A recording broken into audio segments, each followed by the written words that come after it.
성도 여러분 안녕하세요. 오늘은 한국의 설날입니다. 여러분 모두 건강하시고 하나님 주시는 복으로 늘 행복하시기를 바랍니다. 그러면 오늘도 신앙 고백과 함께 하나님께 예배하겠습니다. 나는 전능하신 아버지 하나님 천지의 창조주를 믿습니다. 나는 그의 유일하신 아들 우리 주 예수 그리스도를 믿습니다. 그는 성령으로 잉태되어 동정녀 마리아에게서 나시고 본디오 빌라도에게 고난을 받아 십자가에 못 박혀 죽으시고 장사된 지 사흘 만에 죽은 자 가운데서 다시 살아나셨으며 하늘에 오르시어 전능하신 아버지 하나님 우편에 앉아 계시다가 거기로부터 살아있는 자와 죽은 자를 심판하러 오십니다. 나는 성령을 믿으며 거룩한 공교회와 성도의 교제와 죄를 용서받는 것과 몸의 부활과 영생을 믿습니다. 아멘. 찬송가 303장입니다. 통합 찬송가로는 403장 날 위하여 십자가에 우리 1절 부르고 성경 말씀 보겠습니다.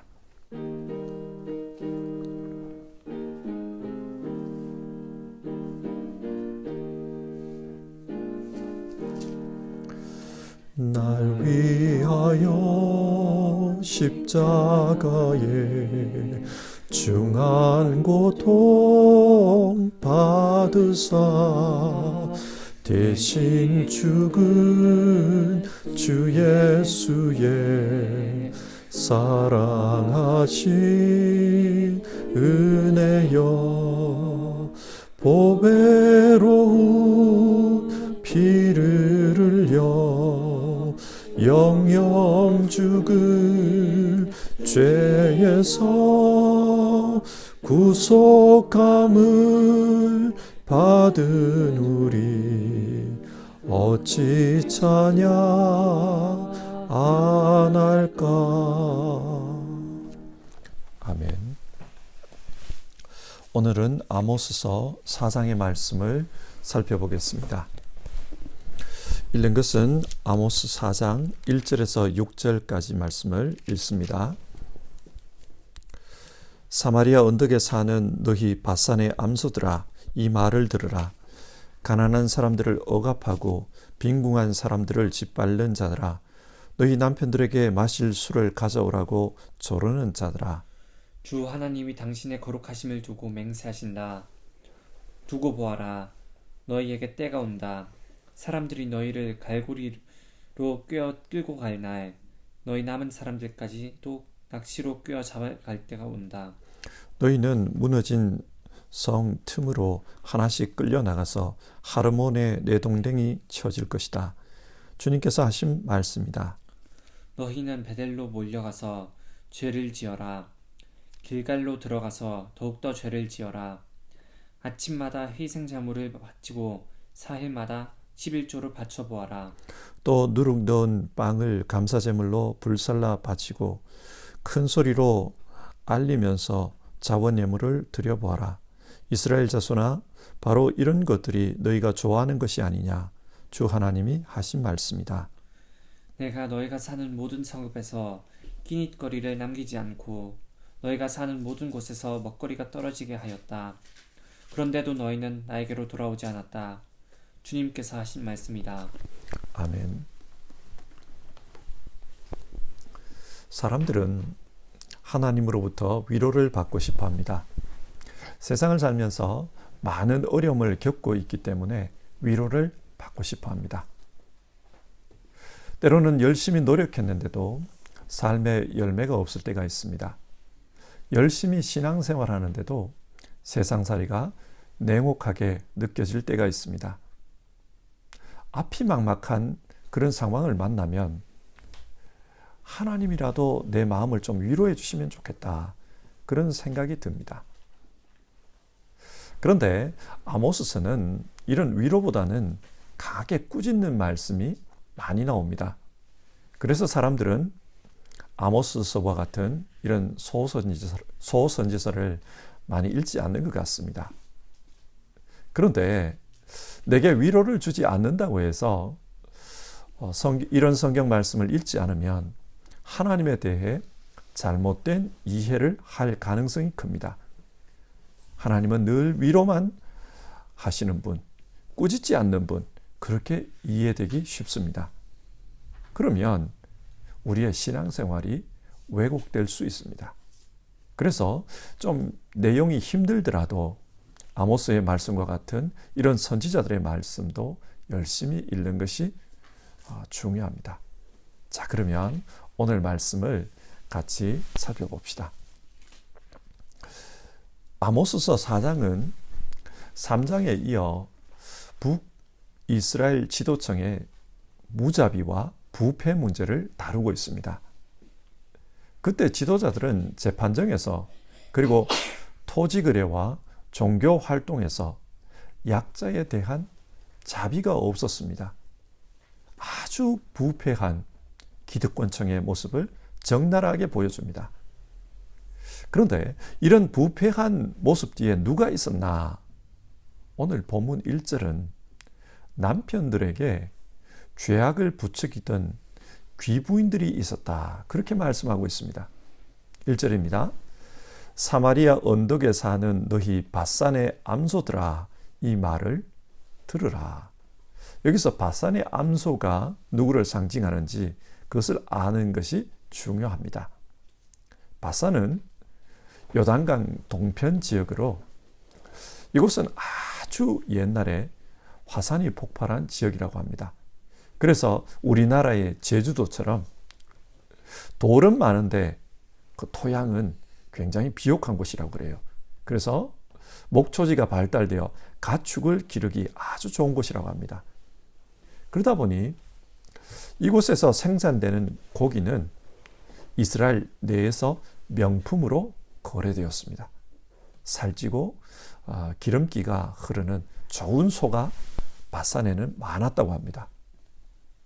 그러니까 오늘 본문에서 바산의 암소는 사마리아에 사는 상류층 귀부인을 상징하는 표현입니다. 이 부인들은 잘 먹고 또 잘 가꾸어서 윤기 나는 그런 아름다운 모습이었습니다. 그런데 이 부인들이 어떻게 살아가고 있었나? 1절 후반절을 보면요. 가난한 사람들을 억압하고 빈궁한 사람들을 짓밟는 자들아, 저희 남편들에게 마실 술을 가져오라고 조르는 자들아. 이 부인들은 뒤에서 자신들의 남편을 조종하고 있었습니다. 그래서 가난한 사람들을 좀 더 억압하고 짓밟아서라도 마실 술을 가져오라, 그런 요구를 했다는 겁니다. 여기서 술은 향락의 삶을 대변하는 물건입니다. 자신들의 사치와 향락을 위해 더 많은 돈을 가져오라. 사람들을 억압하더라도 더 많은 돈을 가져오라. 그것을 요구했다는 것입니다. 우리는 청문회 같은 곳에서 듣고 싶지 않은 이야기를 들을 때가 있습니다. 무슨 권력의 청탁이 있었다. 로비가 있었다. 자녀들의 대학 입학에 부정이 있었다. 이런 이야기들이 오가는 것을 듣다 보면 문제의 중심에 늘 고관들의 부인이나 그들의 가족들이 연관된 경우를 봅니다. 예나 지금이나 상황이 비슷한 것 같아요. 자, 이런 바산의 암소들을 향해 하나님께서 뭐라고 말씀하십니까? 2절인데요. 두고 보아라. 너희에게 때가 온다. 사람들이 너희를 갈고리로 꿰어 끌고 갈 날, 너희 남은 사람들까지도 낚시로 꿰어 잡아갈 때가 온다. 갈고리 같은, 낚시 같은 그런 것으로 사람을 꿰어서 끌고 간다고 합니다. 고대 사회에 전쟁에서 패하면 적국의 포로로 끌려가는데, 포로로 끌려갈 때 짐승처럼 그렇게 끌고 갔다고 합니다. 그래서 코나 손에 낚시바늘이나 갈고리 같은 이런 고리를 걸어가지고 짐승처럼 끌고 갔습니다. 그처럼 하나님은 이 부패한 고관들 그리고 그 가족들을 그렇게 끌고 가겠다. 그런 심판의 말씀을 하십니다. 사람들을 억압하고 착취해서 향락을 즐긴 그 삶에 대해 하나님은 가만두지 않겠다고 말씀하시는 것입니다. 그런데 성경을 읽다 보면 이어서 우리를 당황하게 만드는 내용이 나옵니다. 4절인데요. 너희는 베델로 몰려가서 죄를 지어라. 길갈로 들어가서 더욱더 죄를 지어라. 무슨 말인가? 베델과 길갈은 당시 북이스라엘 성소였습니다.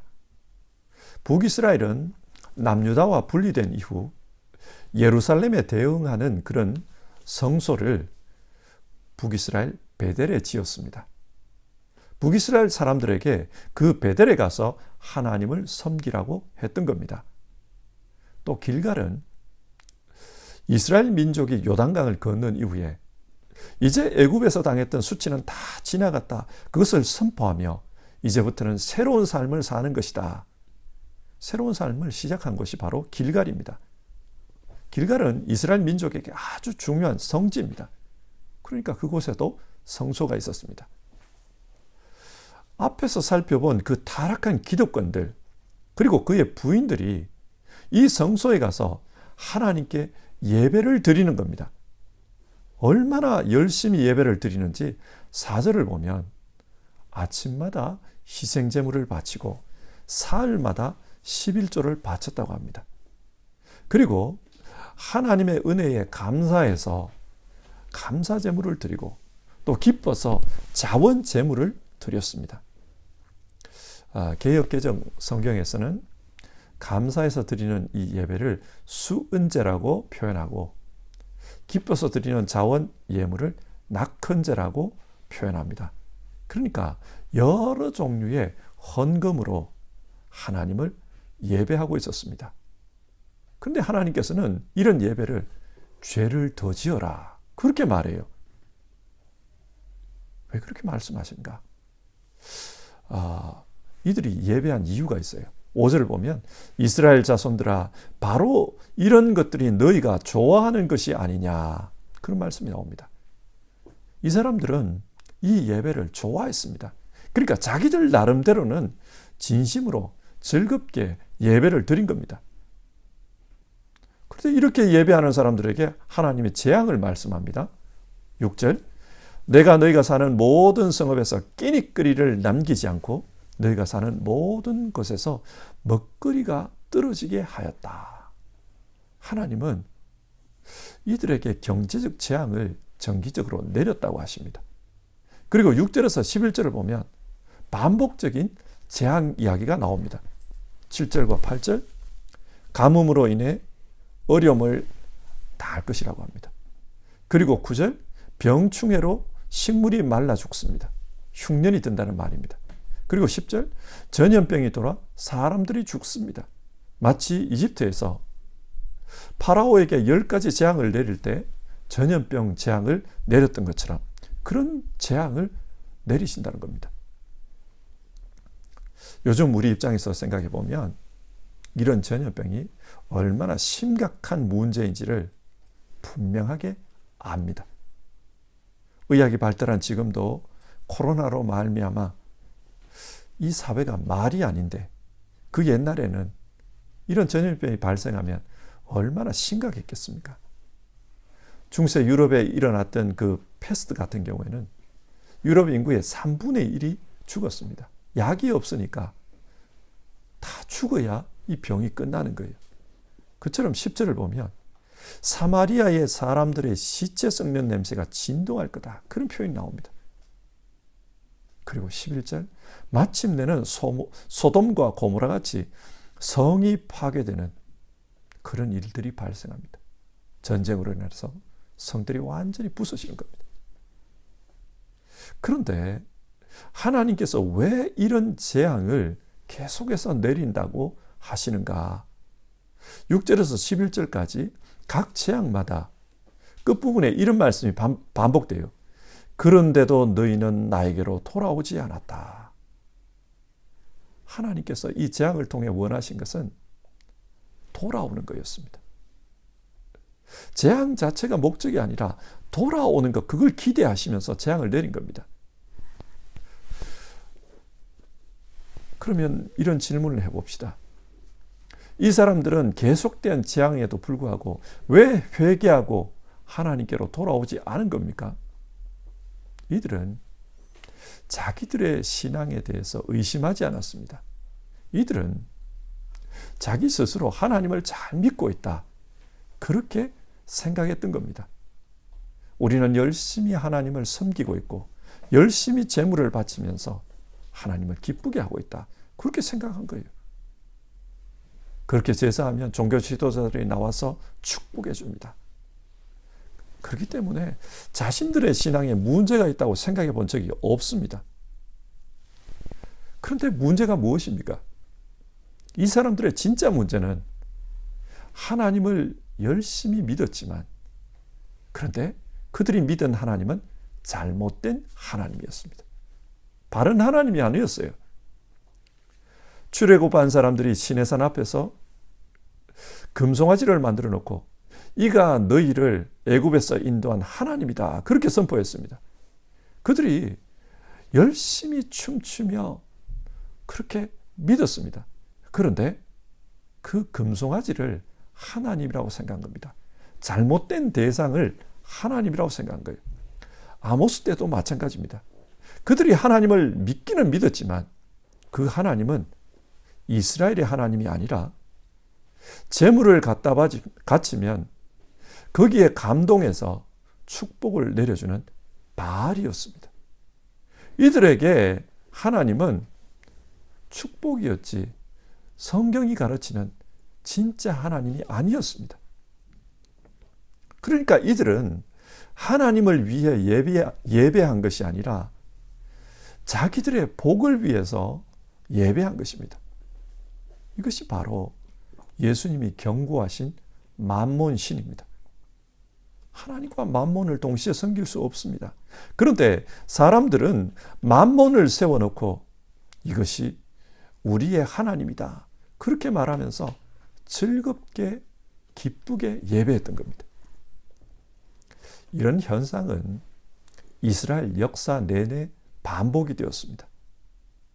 하나님께 예배드렸지만 그런데 그 예배 내용은 바알에게 제사하는 것이었습니다. 마태복음 4장에 마귀가 예수님을 유혹하는 장면이 나옵니다. 이 유혹의 본질 역시 바알 신앙이었습니다. 돌로 빵을 만들라.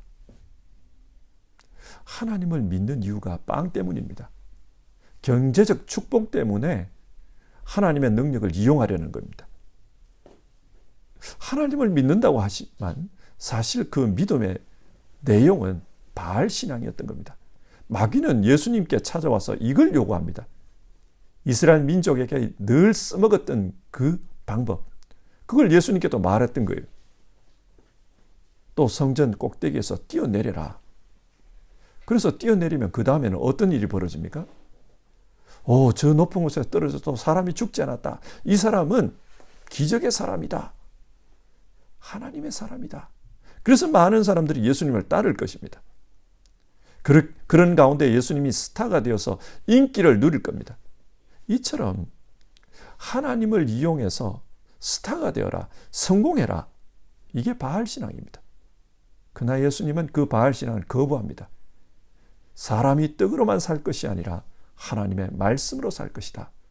하나님의 말씀 붙들고 그렇게 신앙하시기를 우리에게 가르쳐 주신 겁니다. 여러분, 오늘 본문을 정리하면서 질문해 봅시다. 진짜 하나님이 원하시는 신앙이 무엇일까요? 그것은 하나님의 뜻이 이 땅에서도 이루어지는 것입니다. 그러면 하나님의 뜻이 무엇이겠습니까? 하나님의 뜻은 우리가 하나님을 사랑하고 또 이웃을 사랑하는 가운데 우리 모두가 하나님의 가족으로 사는 것입니다. 오늘은 한국에서 설날인데 설날에 가족들이 함께 모이면 참 좋습니다. 물론 함께 모이기 위해 여성분들이 음식을 준비하는 일이 굉장히 고달픕니다. 쉽지 않습니다. 아마 이런 부분은 고쳐져야 할 것입니다. 그러나 가족이 함께 모이고 정을 나누는 것, 그것 자체는 정말 좋은 것입니다. 그처럼 하나님은 우리가 이 세상에서 하나님의 가족으로 함께 살아가기를 원하십니다. 그런데 현실은 어떻습니까?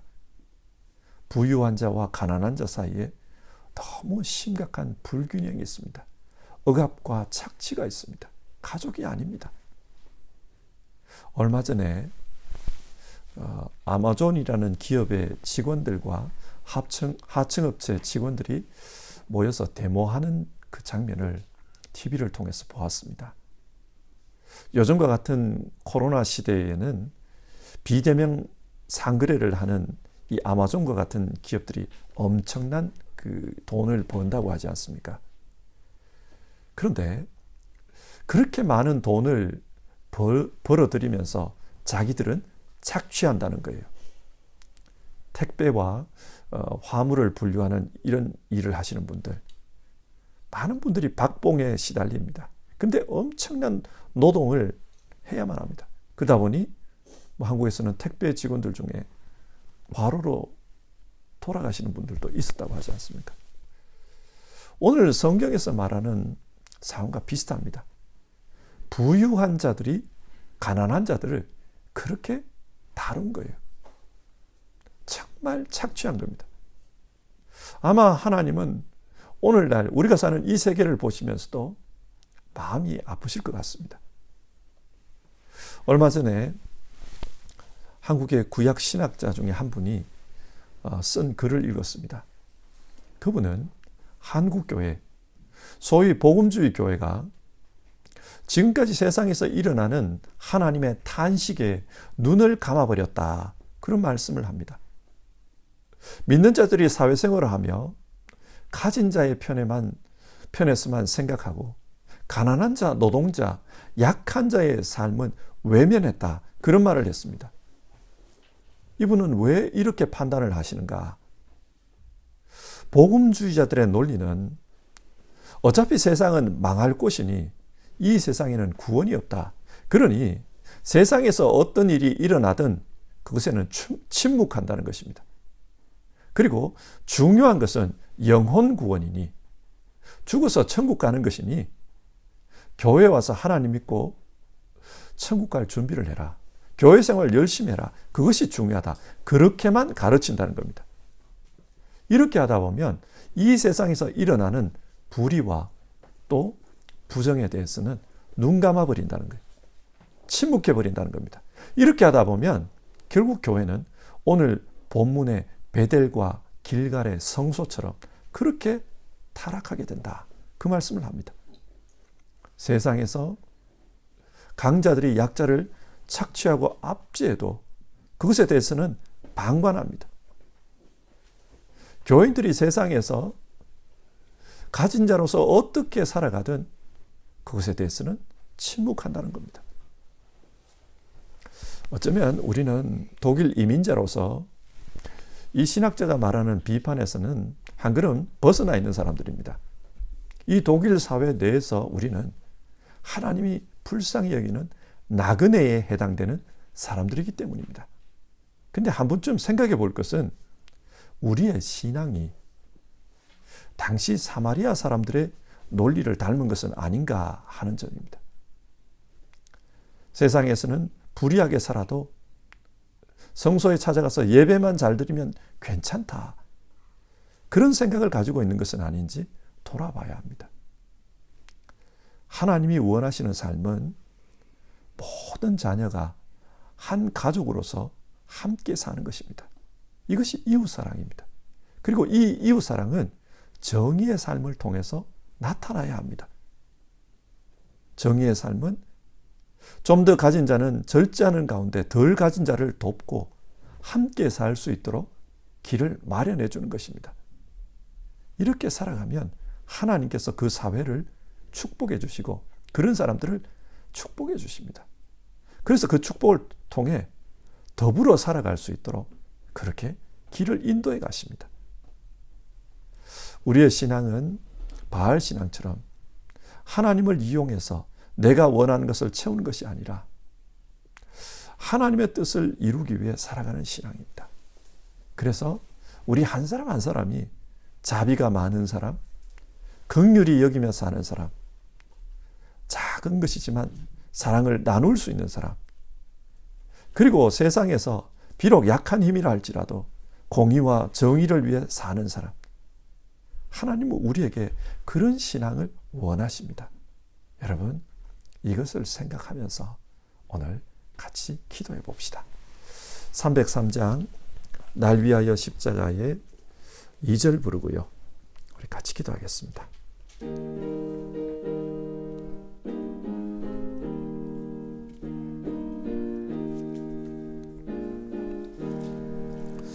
예수 안에 있는 우리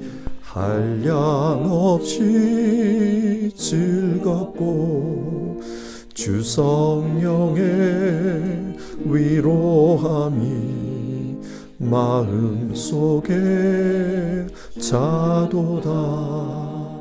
천국 음악 소리 같은 은혜로운 그 말씀 끊임없이 듣는 우리 어찌 찬양 안 할까. 같이 기도합시다. 하나님이 원하는 신앙의 모습은 하나님 앞에서 하나님의 가족으로 사는 것입니다. 작은 자, 약한 자, 연약한 자, 그들과 함께 나누는 가운데 강한 자와 약한 자가 하나님의 가족으로서 살아가는 것, 하나님 그걸 원하십니다. 그래서 같이 기도합시다. 하나님, 우리 한 사람 한 사람이 하나님이 원하는 그런 신앙인으로 살게 하옵소서. 우리 시대의 그리스도인들이 아모스 당시의 사마리아 사람들처럼 착각하지 않게 하옵소서. 하나님의 성소에서 예배만 열심히 드린다고 그게 바른 신앙 아니라는 것, 그것 알게 하옵소서. 그리고 오늘은 설날인데 모든 교우들 다 평강의 삶을 살게 하옵소서. 교우들이 한 가족이라는 것을 알고 살게 하옵소서. 그리고 교우들의 가족들, 한국에 있는 가족들, 그들에게도 평강의 삶을 주옵소서. 우리 그렇게 기도합시다.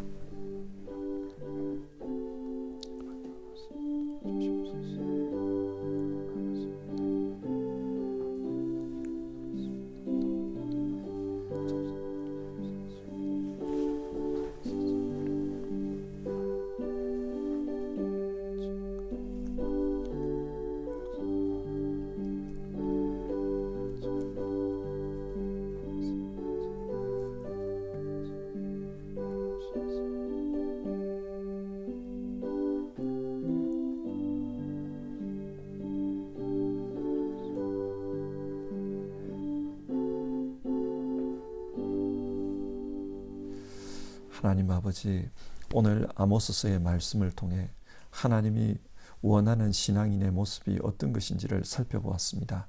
하나님은 우리 한 사람 한 사람이 정말 하나님의 아들, 딸로서 가족으로서 그렇게 사는 것을 원하신다.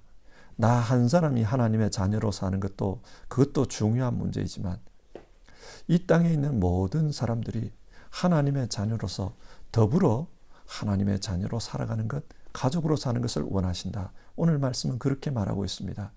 그래서 사회적 약자, 또 연약한 자에 대해 눈 감는 것, 더 나아가서 그들을 억압하는 것, 그것에 대해서는 하나님이 분노하신다, 심판하신다, 그렇게 말하고 있습니다. 하나님, 우리는 이 세상의 분배적인 정의, 그리고 이 세상의 공평한 삶, 그리고 약자에 대한 자비, 그것에 대해 얼마나 생각하며 살았는지 돌아보게 됩니다. 하나님이여, 성경이 말하는 하나님의 말씀에 정말 우리 한 사람 한 사람, 영적인 귀를 열고 새겨 듣게 하옵소서. 그리고 하나님이 원하는 그런 바른 신앙인으로 사는 우리 모두 되게 하옵소서. 하나님, 한국 교회 또 이 세상의 교회를 위해서도 기도합니다. 교회가 정말 하나님이 기대하는 그런 신앙, 그런 신앙을 하는 곳이 되게 하여 주시옵소서. 하나님, 사람들의 삶에는 침묵하고 눈 감아버리고 그저 성소에서 드리는 예배와 그리고 모이는 물질에만 관심 많은 그런 교회 되지 않도록 주님 도와주시옵소서. 하나님의 관심은 고아된 자, 과부된 자, 나그네 된 자, 그들에게 있다는 것 알고 우리도 그 하나님의 관심에 맞게 그렇게 신앙할 수 있게 도와주시옵소서. 하나님, 우리 한 사람 한 사람이 그리고 교회들이 정말 하나님이 원하시는 그런 신앙인의 모습으로 살게 하옵소서. 하나님이여, 오늘은 한국의 설날입니다. 우리 모두 가족을 두고 여기에 와 있습니다. 교인들이 다 가족임을 기억하고 우리 교인들 정말 사랑을 나누고 정을 나눌 수 있게 도와주시옵소서. 관심을 가지고 돌아보게 하옵소서. 그리고 더불어 한국에 있는 우리 성도님들의 가족들 다 건강하고 평강의 삶을 지낼 수 있도록 도와주시옵소서. 이 하루 하나님이 주시는 그런 기쁨과 평강이 있는 우리 성도님들 다 되기를 원합니다. 예수님의 이름으로 기도드립니다. 아멘. 하늘에 계신 우리 아버지, 아버지의 이름을 거룩하게 하시며 아버지의 나라가 오게 하시며 아버지의 뜻이 하늘에서와 같이 땅에서도 이루어지게 하소서. 오늘 우리에게 일용할 양식을 주시고 우리가 우리에게 잘못한 사람을 용서하여 준 것 같이 우리 죄를 용서하여 주시고 우리를 시험에 빠지지 않게 하시고 악에서 구하소서. 나라와 권능과 영광이 영원히 아버지의 것입니다. 아멘.